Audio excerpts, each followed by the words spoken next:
What's the gist of Jester? What's the gist of Jester? Juggling around in circles, eternal cycles providing, visualizing the adulthood, coordinated play, a game worth thousands, a game worth myriads, numerous mystery. Our dance doesn't let us into the realm of real. Do we need real? Or we need super real? Surreal? Survival of real? Or just bumping our heads into higher and higher realms? What's royal in real? Only the mountain. Those are hardships and gains, as if we need gains. Undeserved gains as well as undeserved knowledge are garbage. There's treasure in garbage. Can gods hear us when we are looking for treasure in trash? I guess.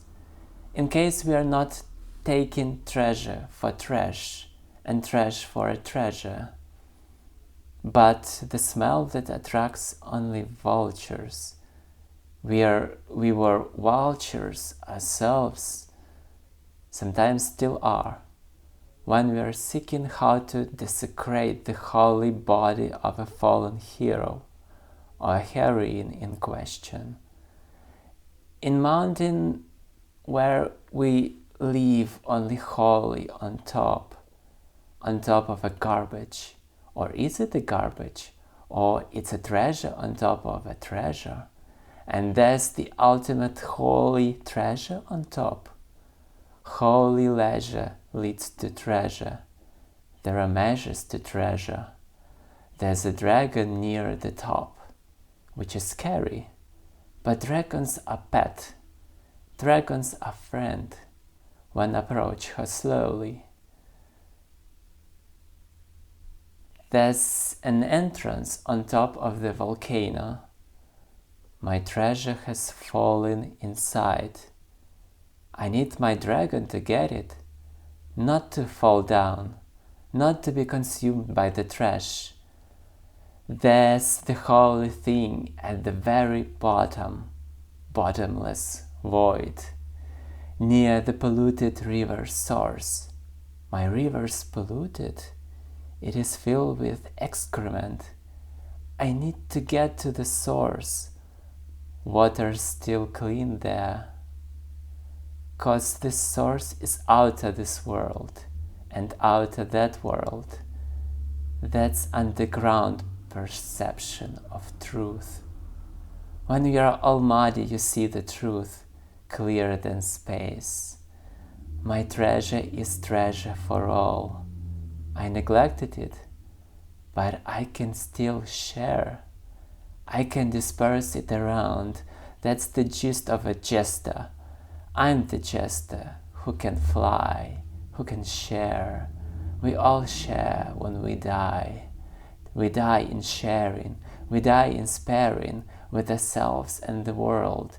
We die in sparing ourselves and the world. Our source is near. We have to flow. We have in us the overflowing of flows and merging of rivers. A source is always near us to purify the water, but we're gonna flow. We can't always drink from the source. We gotta flow and share in a nightmare, in a night dream, in a daydream. It is always the stare of the unknown, love that flows, life that lives, longing that longs, God in thought, God in feeling, outside and inside, gotta flow in a marvelous juggling of love.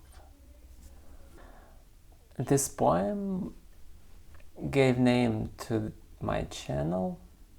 It actually inspired me to create this channel.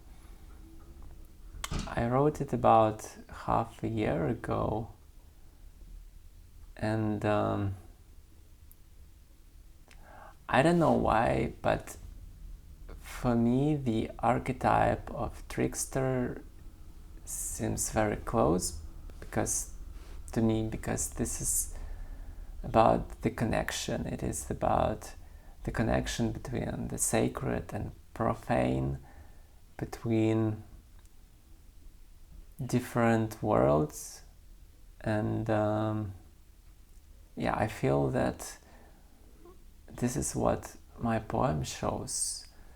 It shows this kind of connection. At least for me, it was about this connection between mud and purity, how my own muddiness can lead me to purity, to the pure source, where everything is possible, and which inspires me to share. And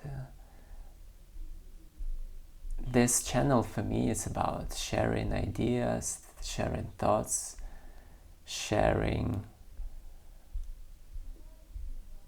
what inspires me, what is interesting to me,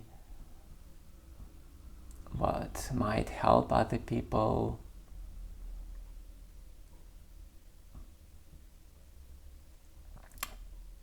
About what we can communicate and discuss. So English is not my native language, but I like writing poems in English because it kind of makes me think about the meaning of the world. It makes me think about the meaning of the world. English is not my native language, but I like writing poems in English because it makes me think about the meaning and sounds of words and this interplay. So because maybe what for native speaking people seems obvious, for me it is still a new discovery. Like obvious sounds, obvious rhymes. For me, it's still something new, and I really believe in to know the other language deeply, you have to know it emotionally. Like if you don't have really